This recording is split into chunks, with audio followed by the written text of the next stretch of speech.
maa ngi lay siyaar. maa ngi lay siyaar Momo. tey ñu fekkee fii ci tribunalu Pikine Guédiawaye bi dal ma fi doon sa teewaay. waaw li fi doon sama teewaay Momo mooy teewaayu Sénégalais yëpp tey muy deuil national bi am suñu frère Aziz di artiste aussi tam ñu bokk art bi aussi tam ñu bokk Sénégal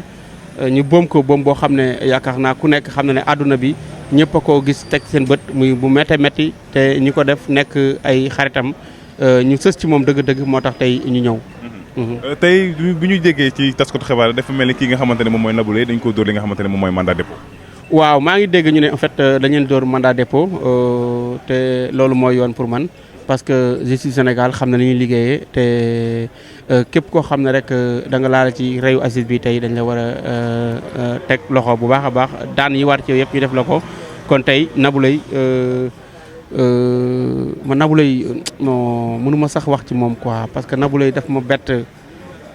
donte xaw ma ko mais daf ma bett parce que nit nan nga koy xamee waxuma la rek ñu war ko poom nga dégg ko taxawoo yoo xam ne da nga koy muccal lu may nga ñëw nekk complice pour ñu rey ko vraiment loolu musul am Sénégal lii gis naa nit rey nit d'accord ci xeex wala ci xuloo parce que xuloo bu amee xeex bu amee gaañ day am wala rey mais nit ki ñu def complice pour ñu rey nit ki pour sa xarit intime ki nga xam ne tey moom moo la dugal ci li nga xam ne moom ngay teddee yàlla du la jox direct wërsëg mais dafa am fu nga koy jaarale ko Aziz teete ko bàyyi ñëpp Aziz bàyyi ñëpp ñëw ne ko Nabou Leye yaay sama doom yaay sama lépp jël ko dugal ko ci aar ba tax àdduna xam kan mooy Nabou Leye ba tax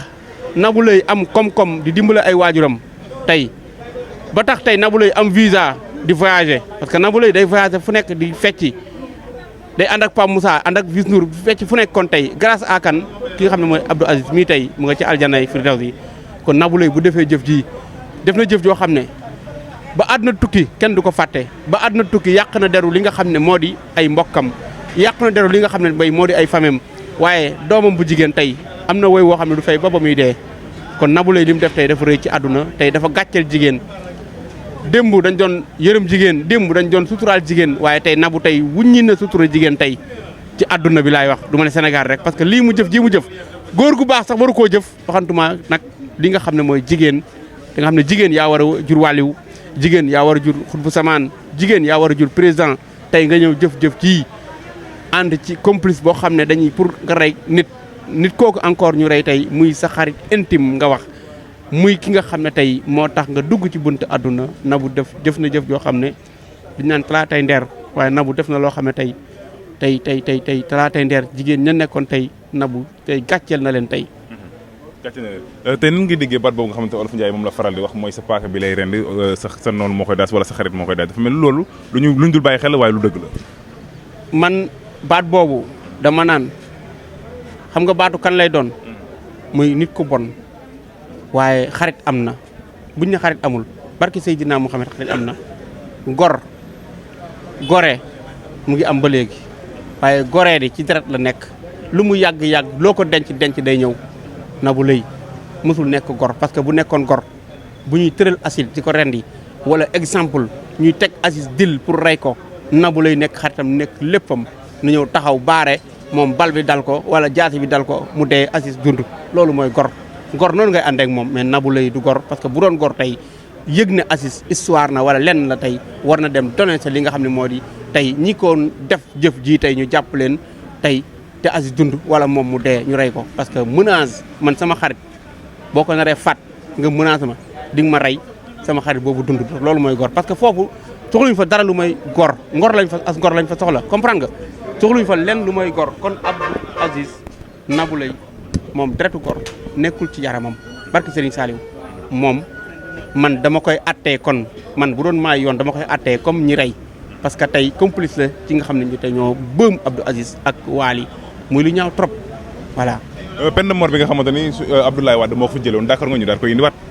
suñu nguur bu bees gi. sañoon suba ñu andiwaat ko parce que mooy suñu sécurité ci réew mi man mi aw nekkuma ci sécurité moom moo yow mi keneen ak keneen dañuy dox heure bu nekk ci guddi kon peine de mort dañ ko war a andiwaat te ñu commencé ko ci ñii nga xam ne ñoo bëëm Abdou Aziz ñu rey leen comme peine de mort commencé waat incha allah mooy yoon parce que mooy tax ñu nekk sécurité parce que ndaw ñaa ngi reyante guddeeg bëccëg démb ana ñu ngi atte Abdou Aziz ak ñi rey pareeguñu démb yëmbal am ku rey ah Grand Yoff démb am kuñ dóor bal taj te dóor bal il est temps ñu andi peine de mort ku rey ñu rey la ku dagg loxo ñu dagg sa loxo ku jam nit paaka ñu xool point ba nga ko jamee fa mu nekk net ñu jam la fa paaka buñ ko defee ba mu tas journaliste yi ñëw taxaw suba man idali bu ma rey nit dinaa xalaat ne ma rey nit dañ may rey su ma jamee nit dañ may jam mais il faut ñu andi loolu léegi nag man may lancer message président Diomaye Faye ministre premier Ousmane Sonko ñu andi loolu parce que ñun noonu la ñuy soxlaa ci ndaw ñi soxlawuñ leneen bu dee dépense mën nañ ko wuti bu dee xaalis mën nañ wuti xaalis mais suñu sécurité lañ bëgg ñu jàppale ñu ci lépp lu ñuy def ci pour Sénégal am sécurité moo ñu gënal parce que man su ma amee sécurité naa dox heure ma neex man ma wuti ma liggéey dinaa dox ba heure ma wuti dépasse mais il est temps ñu jóg ci mais dafa mel ni nag président nguur gi dañuy seetaan parce que rey dafay am rey yu ñaaw duñu gis nguur gi taxawaay ci seen taxawaay duñu gis kenn benn ministre génn ci ne léegi lii comprendre nga toujours ñun ndaw ñi ñooy daw rey suñu bopp pare génnaat di wax du ma gis aussi imam yi dama leen di lancer message imam yi encore am nañ ci part responsable parce que war nañu xutba ndaw ni mu war a dundee rey boo ko defee nit ni la yàlla war a def mais doo dégg benn imam di ko wax kon il est temps imam yi dañ ci am part de responsable parents yi am ci président Diomaye am ci essence yi nii part bu mag a mag parce que moom la soxlawuñ dara nañu suñ sécurité lañ soxla ku rey ñu rey la ku dagg loxo ñu dagg sa loxo ku jam nit ñu xool point ba nga ko jamee ak na mu toll ñu jam la ko man suñ ko defee tey su ma naree jam Samba mi damay xam ne kat ma jamee Samba dañ may jam je comprends nga loolu mooy adduna nañ ko andi il faut ñu andi ko moomoo voilà dëgg la tey la ngay laaj suñu mbokku jigéen ñi nga xamante ne tey ñu bari jàpp nañu xarit amatul moomoo xarit am na dafa am ñu bon dafa am ñoo xam ne ba ba ñuy dee deretu gor dawul ci ñoom mooy tey Nabou Leye mii tey parce que Nabou Leye fi mu taxaw Aziz man damay wax Nabou Leye fi mu taxaw Aziz du woon place bii la waroon taxaw Aziz taxaw xarit am na nee naa la xarit am na man bu ñu naree jam sama xarit dëgg ki ma nga xam ne man dama ne ñëpp àdduna xam ne sama xarit la tey ñu nar koo boom tey ma yëg ne tey dañ ko nar a boom heure tel ak heure tel ñu ngi koy réunion man maay dem donné sa leen même suñu may rey moom nañ ma rey moom te bàyyi ki nga xam ne mooy sama xarit bi muy Abdou Aziz mu dund te ma dee loolu mooy gor dañ ne bésu dee bu ñëwee ku dund doo gor moomoo bésu dee bu ñëwee ku dund doo gor te loolu mooy àgg fa yàlla bésu dee bu ñëwee ma ànd ak moomoo muy sama xarit dëgg tey ñu kar moomoo joxoñ ko bari fetal man ma taxaw daw arrière sama tànk dem ci ginnaaw barke alxuraan du ma gor. mais est-ce que jàpp ne loolu tamit amate na ci réew mi. déggoo li ma la wax am na ba léegi. mais kon bareetul Idali barke Serigne Saliou am na. boo ko defalee kooku mooy ku gëm yàlla dëgg te Nabou est-ce que xam nga ne bu taxawoon taxawaay boobu dana jëy laa ilaha illa huwa azidu dee Nabou du dee te ñi koy nar a def nañ leen teg loxo parce que yàlla suñu borom mooy atte te yàlla bëggul di dundal yow ngay rey parce que yàlla suñu borom ba muy bind Abdou Aziz ba muy bind Waali man Idali fekkewu ma moom moo fekkewoo Nabou Laye fekkewul mënul wax ne lii moo manqué ci cër yi yàllaa ko bind ko kon yàlla mooy rey mais tey rey bii tey yàlla moo jël seen bakkan mais dafa fekk ay nit sabablu ko kon Nabou Leye lii mu def tey gàcceel na kuy jigéen ci àdduna waxuma la Sénégal kuy jigéen ci àdduna Nabou Leye gàcceel na ko Talaatay Ndeer dañu doon tatagal jigéen ñi ndax li ñu def tey waaye tey Nabou tax na tey ñu fàtte Talaatay Ndeer ndax tey jëf ji mu def te jigéen war a jur président war a jur imam war a jur xutbuxtumaan kon Nabou Leye tey gàcceel na képp kuy jigéen tey Nabou Leye gàcceel na képp kuy jigéen tey. macha allah ñu ngi lay kontaanee bu baax Idali jërëjëf. jërëjëf. Merci beaucoup.